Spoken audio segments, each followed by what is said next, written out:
Just do it. A great slogan that really works for teenagers, but it's not how the world works, particularly when writing.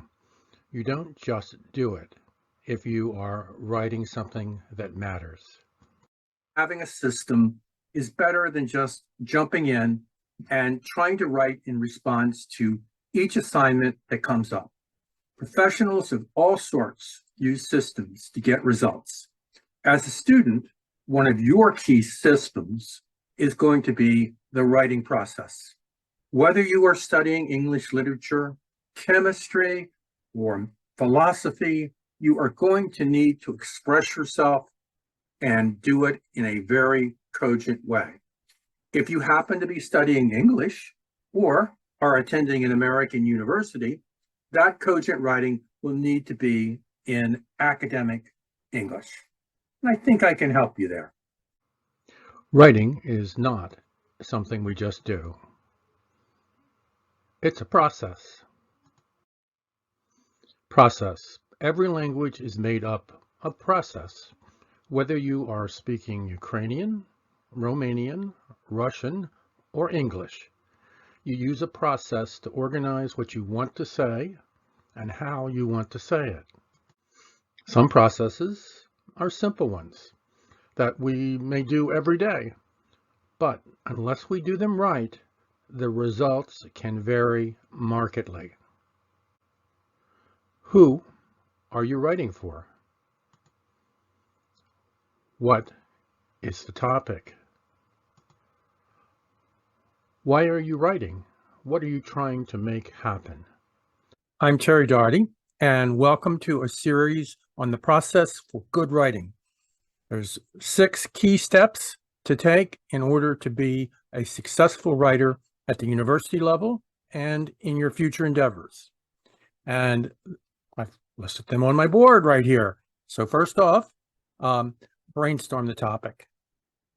This is an idea that originated with advertising types in New York City back in the 50s, that if a few bright people could get in a room and just throw ideas on the wall and put them in a pile, they could come up with new approaches to doing an advertising, which is just another form of communications. Well, you're going to spend much of your scholastic career and much of your professional career needing to brainstorm. So you might want to learn just what it is, because it's a great way for developing new ideas so that you have a different twist on what you're writing, so that not only does the professor give you an A, but your boss says, hey, this guy's pretty smart. Okay, so we'll learn how to brainstorm the topic. Then we're going to learn about writing a very rough draft. I have a very odd approach. You know, I'm an English teacher, but my bias is towards teaching English as a second language. But my feeling on rough drafts is they need to be very rough. You need to take that pile of ideas that you got in the brainstorm, pick out the best ones, and just make everything you can think of appear on the paper. Don't worry if it's 3 pages long, 4 pages long, and you're only trying to get to 1 page. That's okay, because you can always cut it back. It hurts, but you can do that.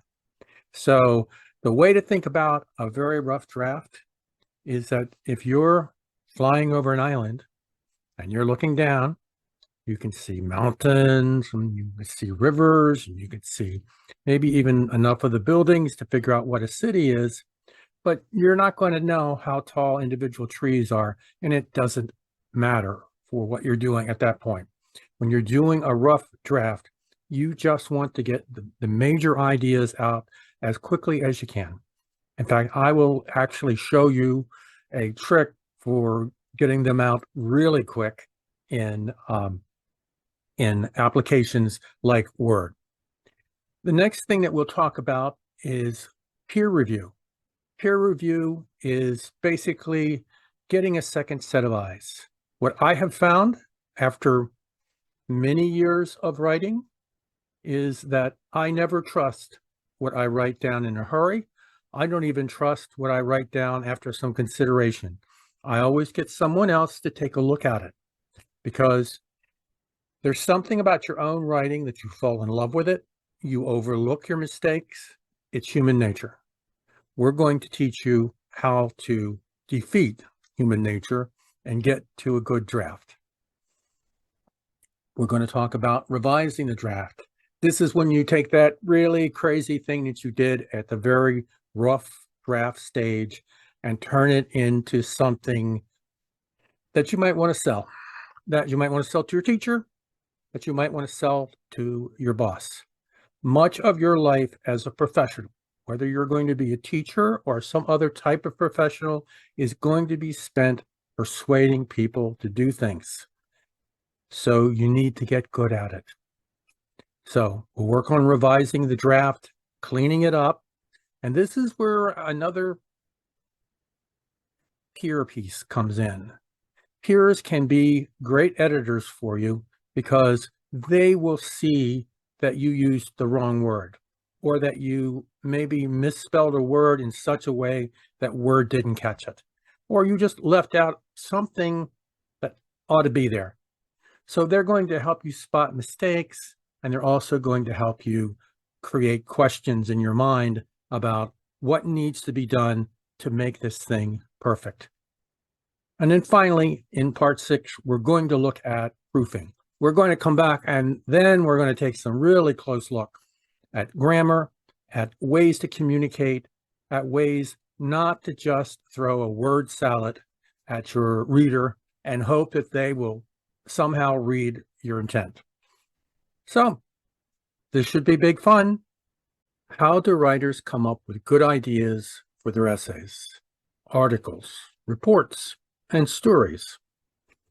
Part of the answer is that all successful writers follow a process that helps them complete their writing projects effectively and efficiently. One part of the writing process is the brainstorm, a method for generating ideas, then narrowing them down to the best ones to write about.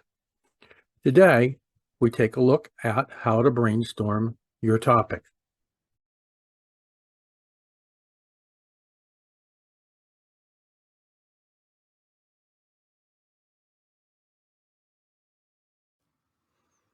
What is a brainstorm? It's a method for turning a rather vague topic into something specific that is of interest to your target audience. If this sounds a lot like marketing to you, it should. The idea of the brainstorm originated with advertising agencies in New York. They needed efficient ways to focus their creative energies. They knew what they were selling, their topic. They knew who they were targeting, the people most likely to buy the product. And they knew what they wanted their audiences to do, buy the product. It's not the only way to perfect your topic, but it will certainly get you started. First, remember the 3 W's. Who are you writing for? What are you writing about? And why are you writing at all? Know those before you even begin your brainstorm. Let's start. So, brainstorm. To brainstorm the topic, you've got a couple of methods that you can use. There's more than one way to approach the problem, and really it's up to you which methods you prefer. A lot is going to depend on whether you're doing it by yourself or in a group, or in some cases, just what you happen to have nearby. But Post-its and note cards are a great place to start. Post-its are really good because you can post them up on a wall and you can move them around and you can throw them away as you refine your ideas. And then the note cards are very traditional. Researchers of all sorts have always used note cards. They're great for, cheating on your speech.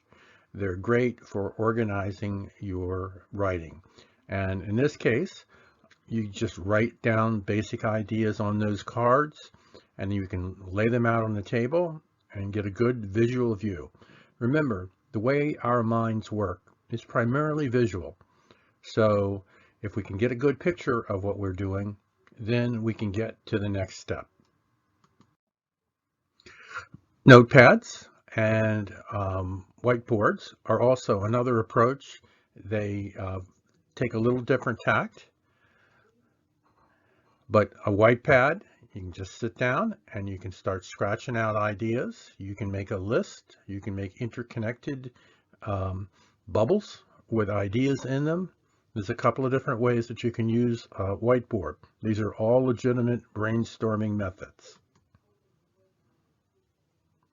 If you're in a group, particularly, a whiteboard is great because you can have one person be the scribe and they can write down ideas as people throw them up there.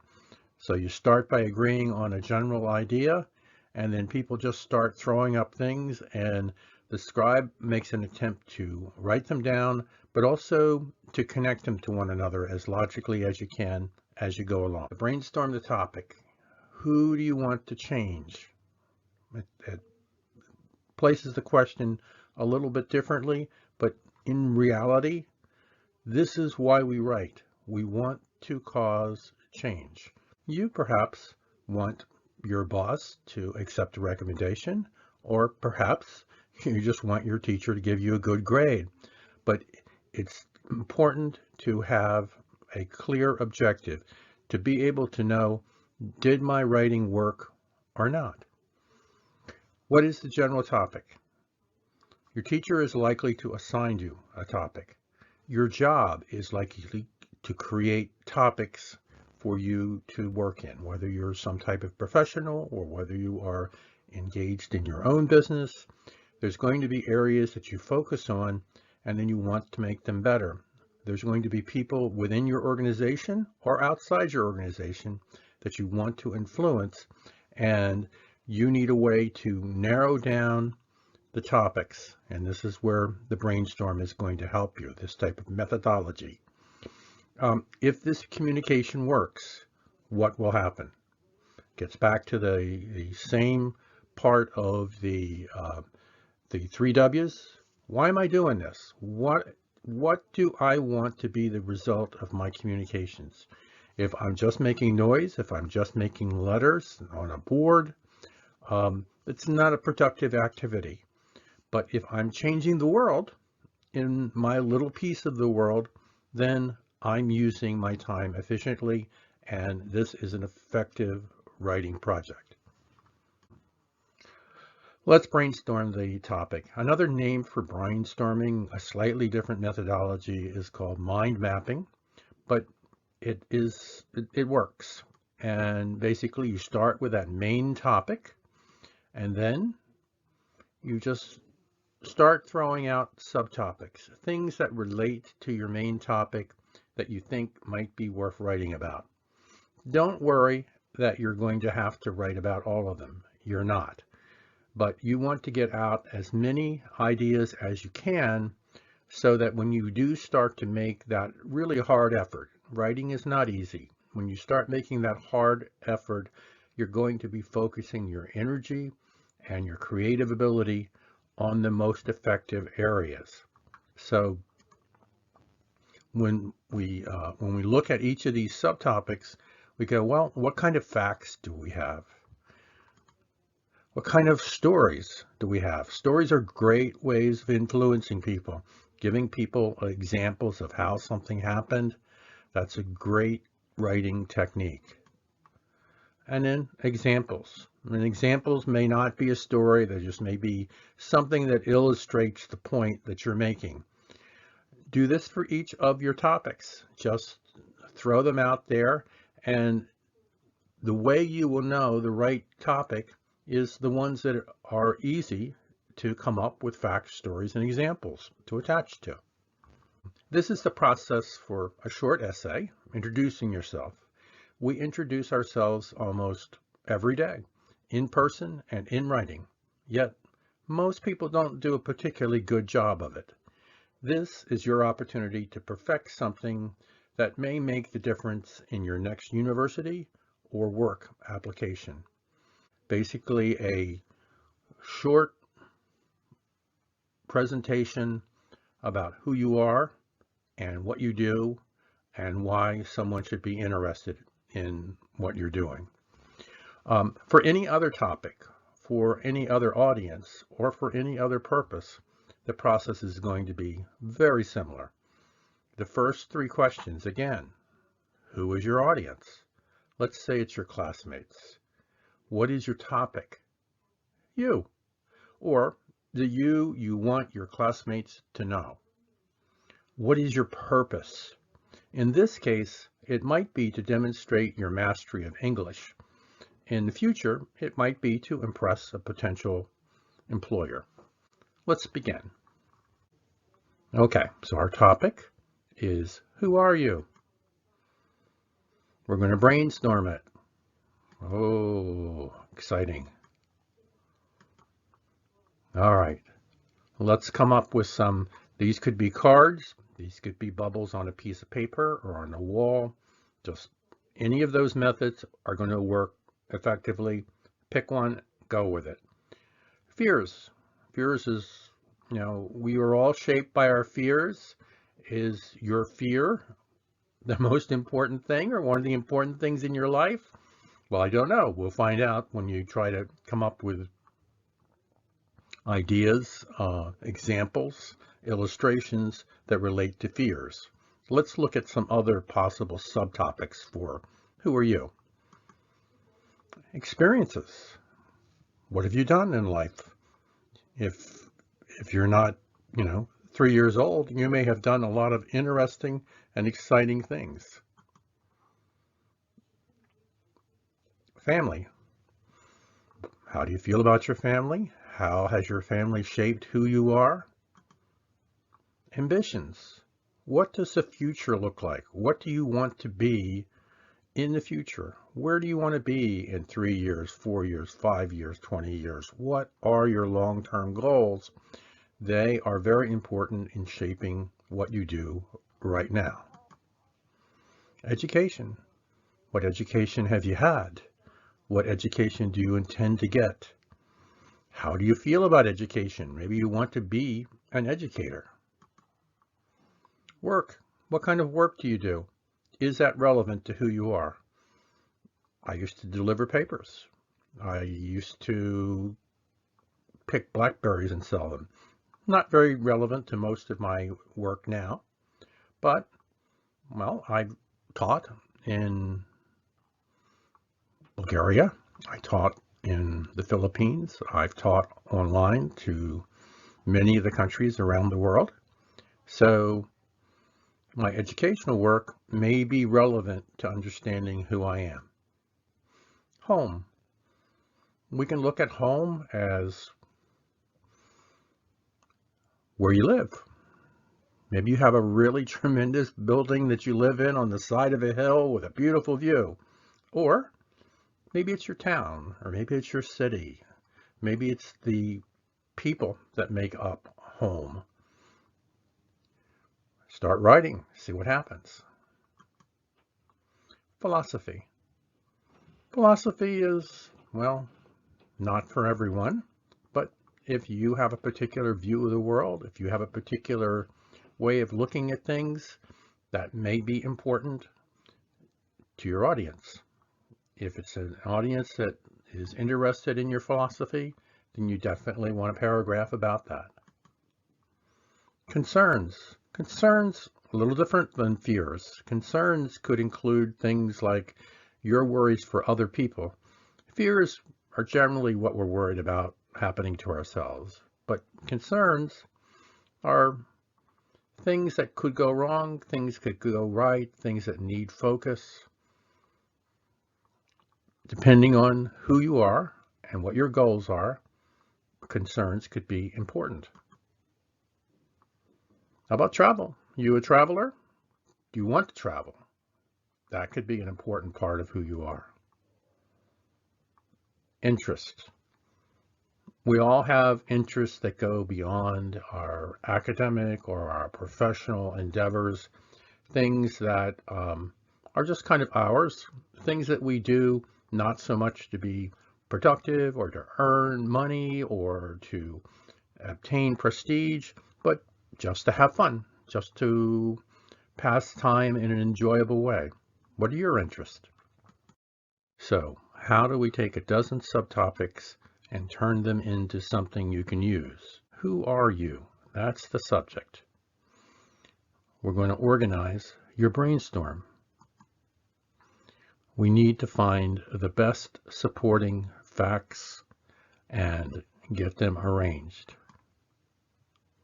So, what did we come up with? We looked at fears, experiences, family, ambitions, education, work, home, philosophy, concerns, travel,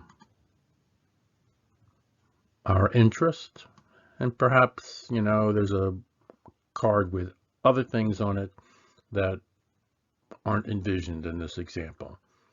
Only you know the subtopics that work for you. So we take a look at them. And in this case, I'm looking at it from my perspective. So I go, okay, family, pretty easy for me to write about family. Work, okay, got a lot of work experience. I can write about work. Education, yep, a lot of different kinds of education. And I've got a few interests, so I'll throw those in.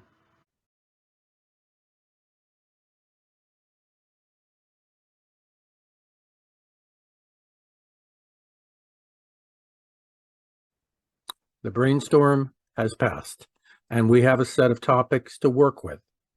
Next, we will use the products of our brainstorm to quickly do a very rough draft. Be prepared to abandon all concerns for grammar, spelling, and format. This is time to just get words on a page, to just create something. And we'll polish it later. So get ready to speak your mind. Being a systematic writer means being a smart writer, which means taking the path that is least time consuming. We selected 3 or 4 subtopics that we found easy to write about and that would be of interest to our audience. They will become the core paragraphs of your essay. In this video, we're going to talk about how to do your rough draft. That's your first draft. And in this case, it's going to be a very rough draft. This is going to be like an artist quick sketch. Get the general facts and issues out there as quickly as you can. Don't agonize over the details. Don't worry about grammar or spelling, really.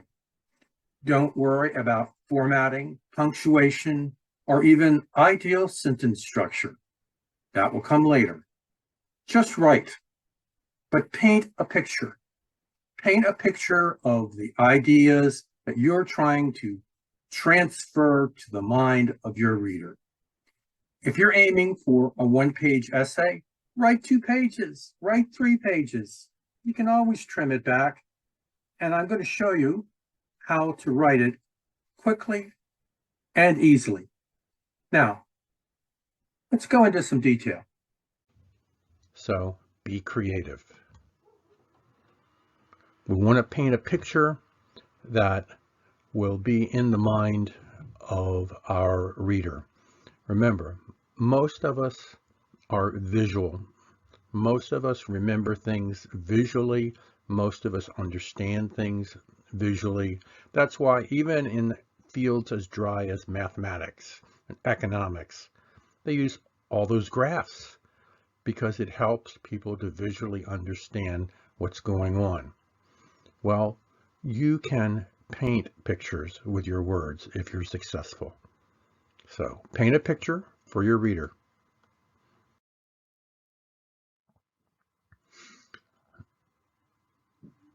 Art is a balancing act. The brain has both a left side and a right side, and they're both kind of pushing for attention at all times. But on the left is the more analytical you. It's the place for analysis. It's the place where the facts of education fit in. It's the place where things that can be quantified, that can be graphed, that can be put into a book easily, there they are. On the other hand, there's the intuitive side, the right side. That is the side that ties things together. And it is part of where the artist dwells. The artist who only lives on the right side of their brain is usually a little hard to bear.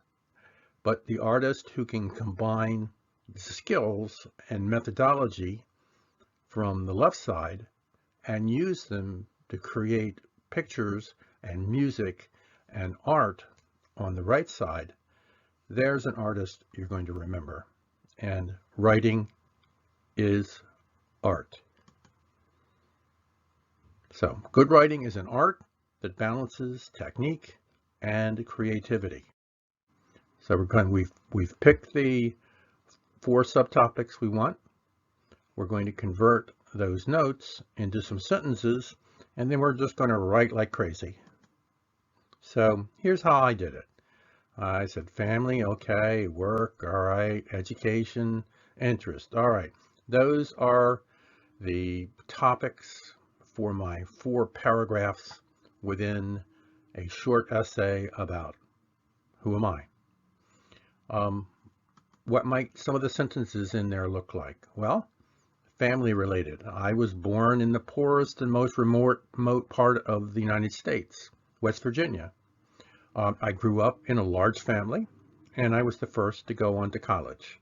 So a number of things relate to my family origin. How about work? Well, I worked for 30 years in emerging technology industries. I excelled at running technical processes, analysis, and cost accounting, taught financial management, taught English and business planning in Bulgaria and the Philippines. So take that one out. I earned a master's degree of science in education and also in financial services. I've got several certifications in finance and community service.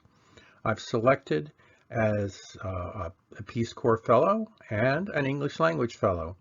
So these are all kind of dry sentences. They're simply statements of fact, but they're a good place to start.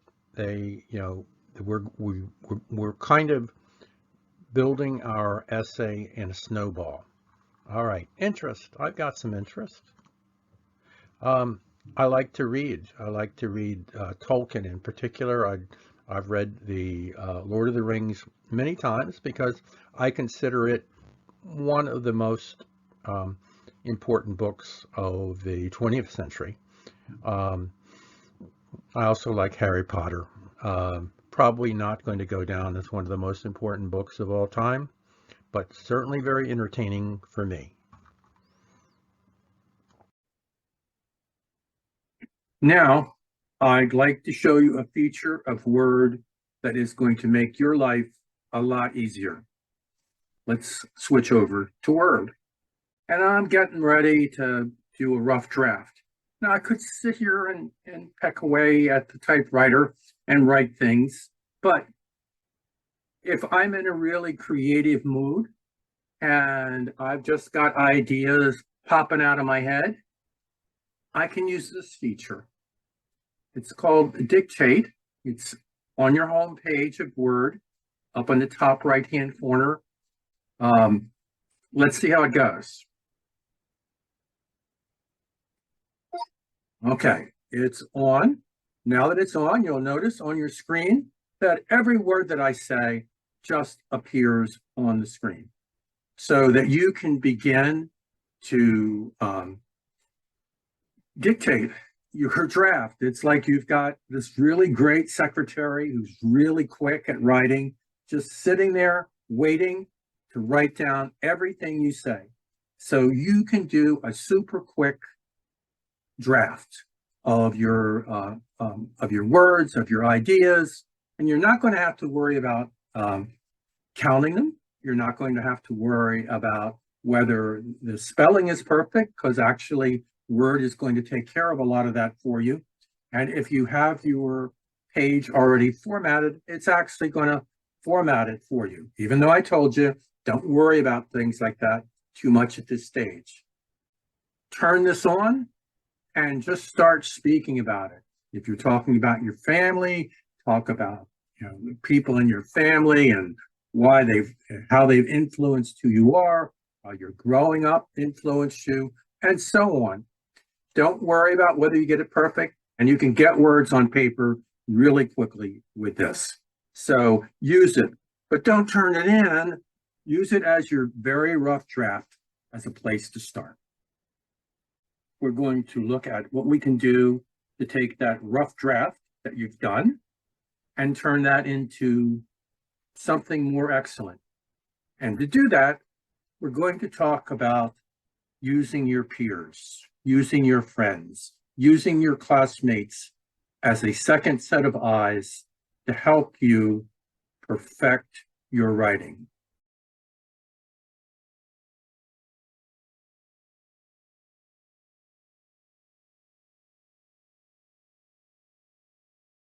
We've reached the third step in the writing process. We'll begin the more formal steps of the process soon. But first, we've got to turn to a friend and ask for some help. The Scottish poet Robert Burns once mused on having the power to see ourselves as others see us. Actually, he said, "Oh, wad some power, the gift ye gie us, to see ourselves as others see us." But this is not a literature class, so we don't have to worry about that.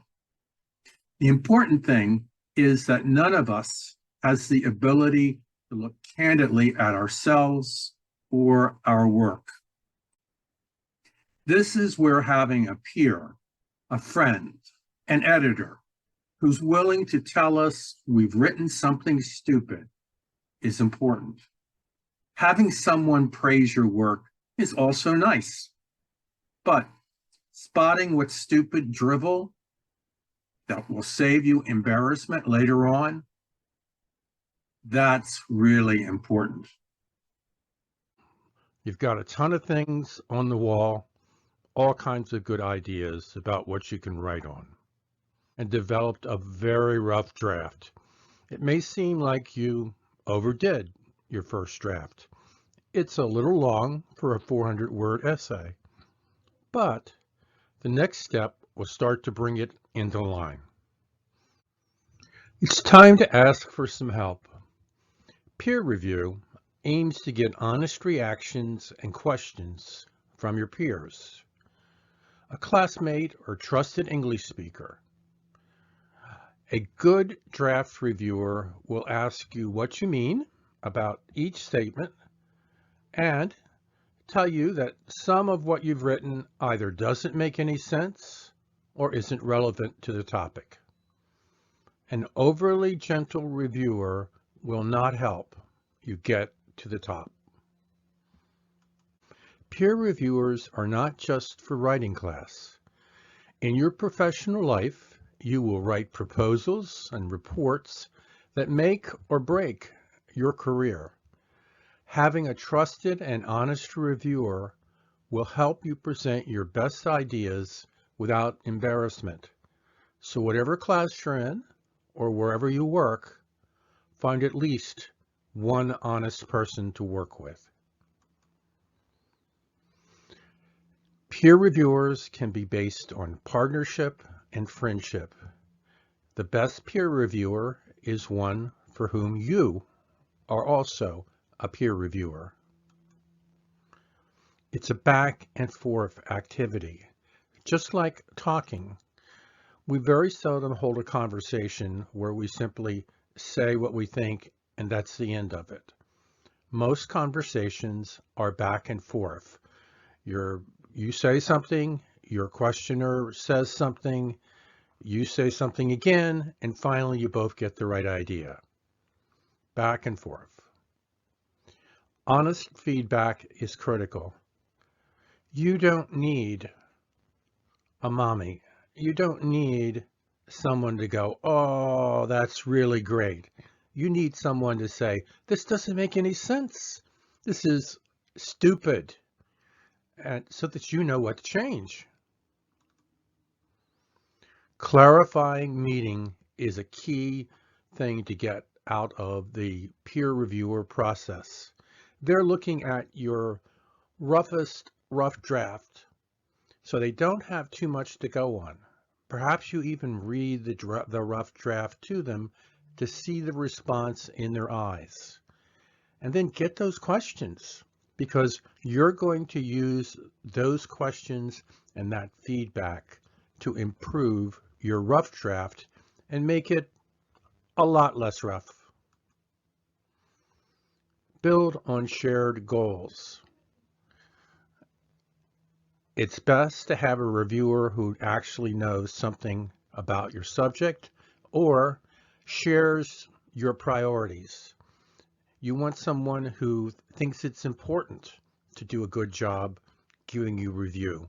Again, the best person to do your review is the person that you're reviewing, so you can both be mean to one another, so you can both succeed. You want someone who is familiar with your terminology, perhaps someone who is of your own generation, who can give you feedback that's realistic and understandable for you. So now find a reviewer who won't just smile and say what you want to hear. A rude, remorseless reviewer may be your true friend.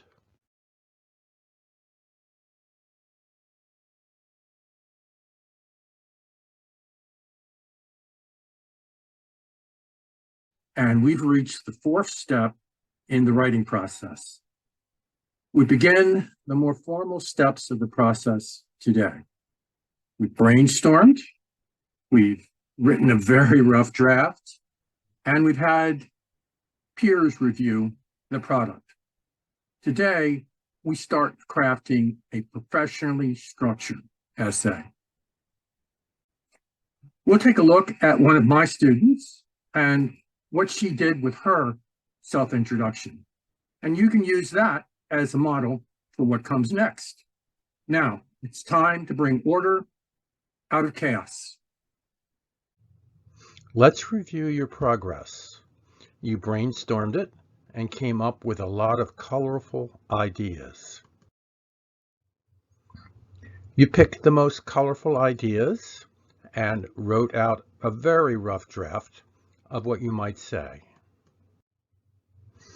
After reading your very rough draft, you and your peers had a really good laugh. After due consideration and a lot of reluctance, you put red lines through the worst parts of your draft. Now, you're ready for the next battle in the writing process. Time to get serious. Step 4 is actually where a lot of students start their writing. Big mistake. All that artistic expression and peer engagement that we've engaged in so far will ensure a much better product than just sitting down and writing like you were sending an email to a friend. In this stage, we revise what we wrote in the first draft. We want to give more direction to your essay, and we want to organize it so that the audience will become engaged with our subject, you. First thing you want to do is organize your draft. If you haven't already, we selected 4 subtopics at the beginning of the process after our brainstorm. And so you've now got subtopics 1 through 4 laying out there on the table, ready to be integrated into a final essay. You've got lots of good words around each one. It's good. What I want you to do now is look at them, pick the 3 best, and throw out the worst. Now you've got really 3 shining cores for paragraphs. The other part of your essay, which is going to be really important, is the introduction and the conclusion. Let's take a look at what Sonia did with her essay. She's about to revise her draft. First, she puts her name on the paper. Okay, that's a good idea. And a title. We're not going to talk about titles much right now, but for the future, a title that is more engaging than "Who am I?" is probably what you're shooting for. Sonia picked out a picture that represented her and her interest in life. And this is really a good idea when you're writing something like an explanatory essay, an essay in which you're trying to help the reader to visualize something, in this case you, because we have the saying, a photo is worth 1,000 words. So you may have only a 300 or 400 word essay, but with that photo in there, it may be worth 1,300 to 1,400 words in terms of impact. Okay, paragraph 1 is the introduction.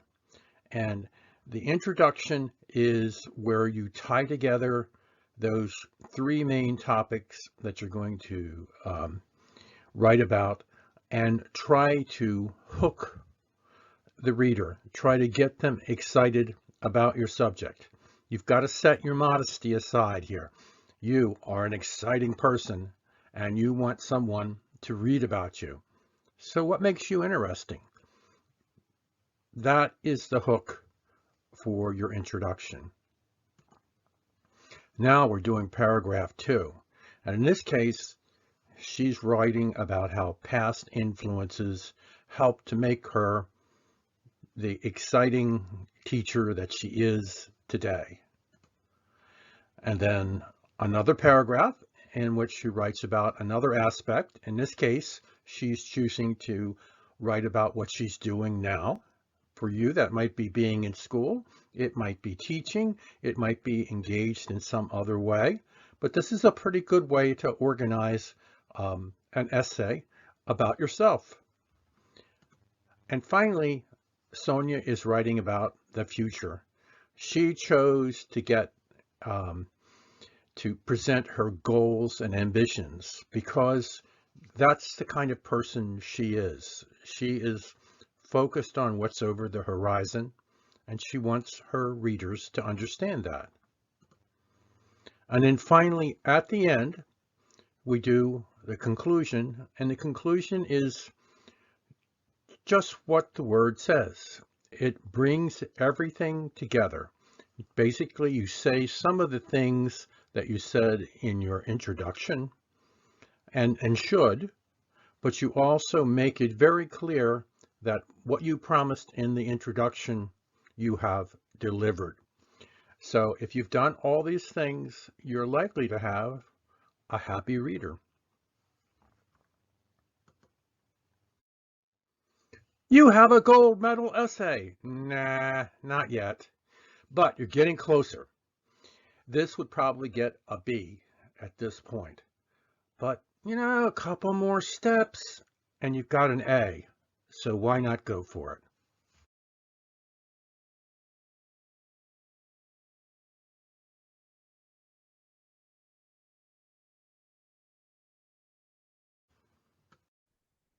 Next, we're going back to our peers for help. In any project, it can be difficult to see the trees or the forest or the reverse. That's because our mind's workings are determined by the 2 very different lobes of our brains. The left side is for detail, analytical work, and the right side is best for less intangible, more artistic types of reality. Now, instead of reviewing the big picture ideas, the forest that our peers helped us with before, we'll ask them to look at the detail. The trees. Yes, we're getting to the grammar and the spelling and the punctuation and all that kind of good stuff. The creative geniuses of writing have seldom walked alone. Twain, J.K. Rowling's, even J.R.R. Tolkien needed a little assistance. A recent film about Charles Dickens depicted the creative turmoil he experienced writing A Christmas Carol. If a guy ever had a brainstorm, it was Dickens. But through it all, he had a patient friend to give him encouragement, perspective, and guidance. None of us can review our literary work from an objective perspective. We're too caught up in the beauty of our creation to consider changing an idea, tweaking a sentence, or even noting a misspelled word.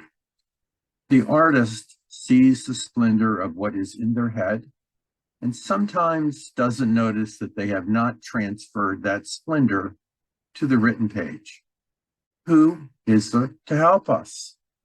Last time, we revised our draft with a focus on expressing ourselves concisely, consistently, and clearly. Today, we ask our peers to be editors, a much more authoritative role than what they did for us as reviewers. One perspective is not enough to see what's happening. If you are standing in the forest, you may see dozens of trees, but they won't tell you if you are in a small or a giant forest. To see the forest, you may have to fly over it or view it from a mountain. To get perspective on your paper, you will need one or more other views of your work. It's time to call on your peers again to give you a different perspective. This time, they'll be looking at your success in expressing yourself clearly, consistently, and concisely. Here's what your peer editors need to do. Their job is a lot like that of a magazine or newspaper editor. Not to change your story, but to make sure it's done professionally. Does it meet overall standards of quality? Are there alternative ways of expressing things that might be better? Is what you've written clear and consistent in its style? You can't jump around from writing comedy in one section to writing serious drama in another and then back again to something that's not consistent. Errors and contradictions.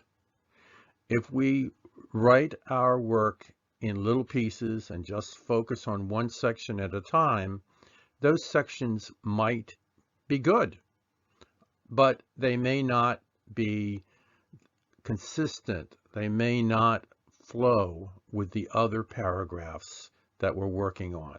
So we need to make sure that our essay both doesn't have mistakes and that it flows from one section to another in a way that the reader is able to comprehend both the individual paragraphs and the writing as a whole. Is it engaging? Is it not boring? Sometimes we get into our scientific type of writing mode and we write stuff that is just not interesting. What we're writing, particularly if you're doing something like a self-introduction, it needs to be lively, it needs to be interesting, and better your peers to tell you that than your teacher.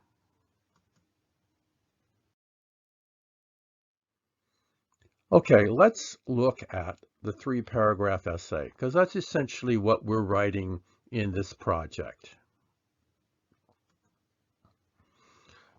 You're going to start with an interesting title.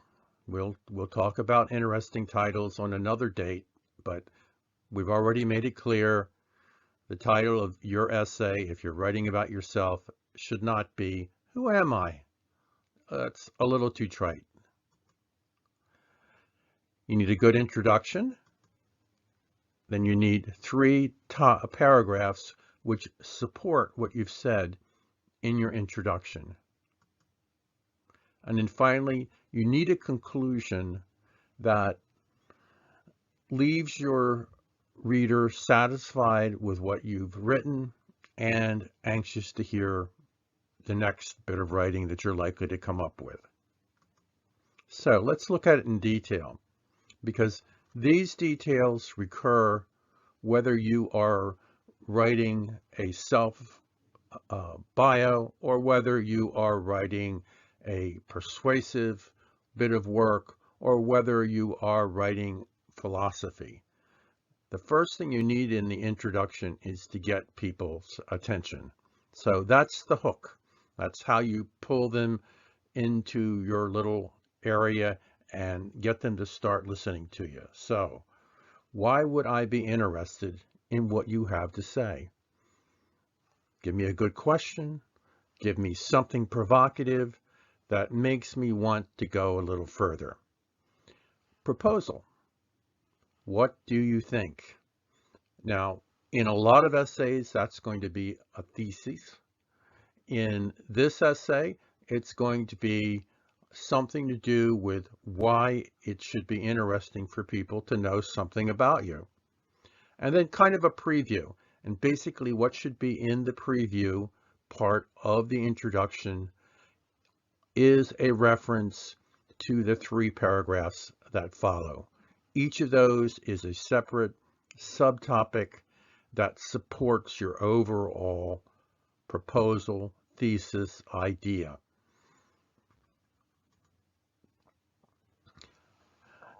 These 3 support paragraphs, they should all have 3 things in common. 1, they should support what you have introduced at the beginning. They should tie basically to the sentence in which you say, I believe such and such because this, and this. And now you're going to give itemized support for what this, and this mean and why they are important to your topic. So support what you had to say. Connect it to with detail to the initial proposal, and then finally explain why this is important, because we've gone through a long process of determining what are the most important things to write about. Now you're telling the reader, and you just do this 3 times around 3 different topics that support your overall thesis or introduction. And then finally, we do the conclusion, and we restate the proposal. We give a little bit of the key evidence again, if we can fit that in a little bit, and what's the major point that supports what you've had to say so far. And then finally, there's a call to action. There's some parting shot that makes people feel like they've come to the end, they've got something useful, and they're going to go forward and do something. Because remember, no matter what we're doing, whether we're doing a self-intro, or whether we're doing a persuasive essay, or whether we're doing something scientific, we are trying to persuade people to change what they think, to do something different. And so if we can't give our conclusion and then talk about the future for our reader, then we may not have written on a worthwhile topic.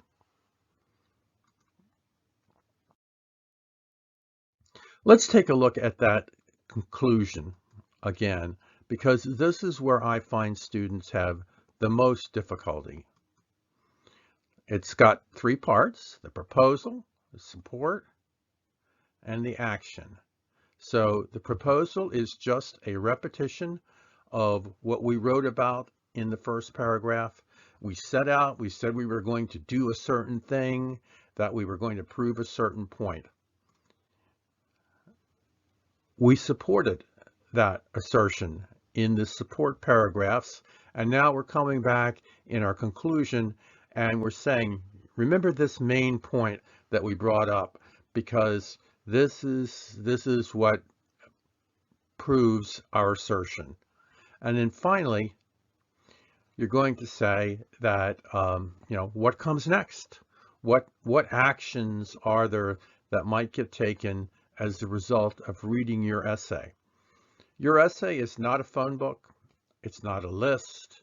It's not a note. It's not an email. It's a document that's meant to change the world.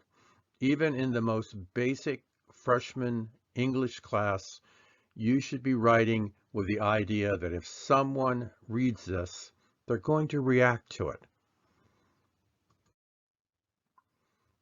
One last bit of information, one last bit of something to look for that your peers should be looking for, and this is around the topic of less is more. It's sometimes a lot easier to write a lot of words and to be verbose than it is to come to the point, to say what we have to say. Well, one of the leaders in the field of writing English was a fellow by the name of William Strunk. And he wrote a book 100 years ago that made key points about how to write. And strangely enough, that book is still in print and it's still true. And it's only about 90 pages long. So if you don't have it, get it. You can get it for free online. Just a hint. Just ask for it, the elements of style. It's going to pop up. You're going to be able to get it, or you can buy it for a couple of dollars online. All right. More is less. Vigorous writing is concise. A sentence should contain no unnecessary words. A paragraph, no unnecessary sentences. For the same reason that drawing should have no unnecessary lines and a machine no unnecessary parts. This is what we call wisdom. So your peers should be looking for wasted space, wasted words, wasted sentences that really don't do anything. Take them out. It's painful, but take them out because your reader will thank you later on. Here's some examples of some words and phrases that I find particularly annoying. In my opinion. Well, yeah, of course it's in your opinion. You're the one writing. So you don't need to have that. You can take that phrase out every time it appears and it will not change the sentence or anything that you're writing. I think pretty much the same thing of, well, yeah, we know you're thinking, take it out. You don't need to say that I think. I believe, same idea. Literally, really? That's just such, it sounds good, but it's kind of like a fancy way of saying, duh, the kinds of things where you just kind of fill space with a word that does nothing. Virtually, same deal. Always and never, come on, who needs that? In conclusion, well, if you're writing your conclusion and it's the last paragraph, we know it's in conclusion, so very seldom will that be a worthwhile phrase to use. And finally, well, we pretty much know it's finally. So I'm not saying you can never use any of these, but what I am saying is use them judiciously. If it's really in conclusion, good. Okay, I'll get you that one. You can have that one in your last paragraph. If it's finally, if you're writing about a series of things and you come to finally, okay. But if you have finally 3 or 4 times in your paragraphs or in your essay, you are using finally way too much. So we're nearly done.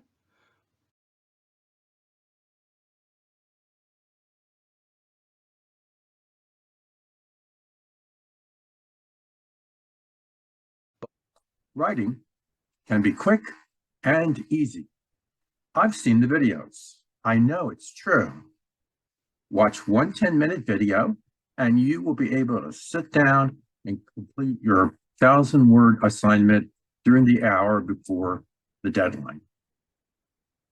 Amusing, but totally bull, malarkey, fallacious, untrue, and sort of mean.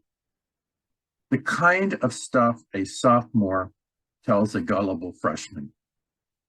If there's a simplistic shortcut to success, don't expect upperclassmen to reveal it. I got a 4.0 in my last master's program, but I didn't get it the easy way. Process takes time, but it pays off. We're going to continue our march towards an A with a look at proofing. We'll learn that the most important part of this step is to do nothing for at least 24 hours after we are sure we're done. Time, like an honest peer, can give you a perspective that you won't have in the rush of completing your assignment. We've reached the final step in the writing process. It's time to make our final inspection of the product before we hand it in. It's time to proof our manuscript. Proofing. Proofing is that last search for small items that could ruin your grade. First, use the time test. Sleep on it. Let your paper sit overnight. You will find that when you look at it again the next day, regardless of how well you think you've done, you'll find something that needs to be changed. That's just the way human perspective works. It's the way the mind works. It has nothing to do with being a new writer. All writers need to do this. Format to standard. Find out what the standard expectations are for your university, for your major. Usually there will be some professional standard in the US for liberal arts majors. Generally, it's going to be the APA, the American Psychological Association's set of standards that they change from time to time, so you have to watch out for that.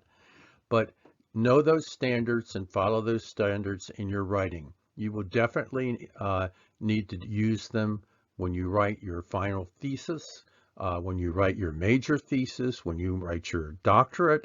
So get used to them. Sentence structure. Take a look at those sentences. Things that seemed like a good idea at the time, that might even read reasonably well, can be way too long. Generally, if a sentence gets beyond 12 to 18 words, you should look at the possibility of breaking it up. Because remember, your reader has to stay with you throughout the entire sentence. And when you're writing, yeah, you could extend your sentence on and on and on. When you're reading, you lose impatience if you don't get the break that a little bit of punctuation gives you. So try to keep those sentences at a reasonable length and structure them in a way that's easy for the reader to read. Did you meet all the teacher's requirements? Count those words. did you use the right subject? Is there anything about the teacher's explanation of how they want this done that maybe you have overlooked? Just make sure, because teachers, they get offended if you ignore their instructions. It takes some time to write instructions, so read them and follow them. And finally, one last time, take a look at the spelling, the grammar, and look for typos. Just dumb mistakes that we all make when we're typing something. Look that you haven't, transposed a word or put a word in a different order or different place than you want it to be. And that's it. Oh, there is one final thing I'm going to let you have here because it's a bit of a secret that we instructors, try not to let students know about, except that we put them in our syllabus usually, and that is something called a rubric. And what a rubric is the teacher's design for grading your paper. If they're going to go to the trouble to telling you how much each thing that they're looking for is worth and exactly which things they're looking for, make sure you take a look at the rubric and use that as one of your standards at the beginning and at the end of the assignment to make sure that you are doing exactly what you need to do to get an A. And there we go. Big finish. Essay is ready. Go get your A. So, what's next? Even Shakespeare must have continued learning down to the last son. How do we structure the perfect sentence? What does it take to write a persuasive essay? Would it be worthwhile to review some of those basic points of grammar? Would you like to try your hand at fiction? More is coming, so subscribe and select notification to keep getting better at writing in English. If this video has met your expectations, please hit the like button. If you have comments, questions, or suggestions for improvement, please don't be shy. You've been busy, and it's paid off. See you next time.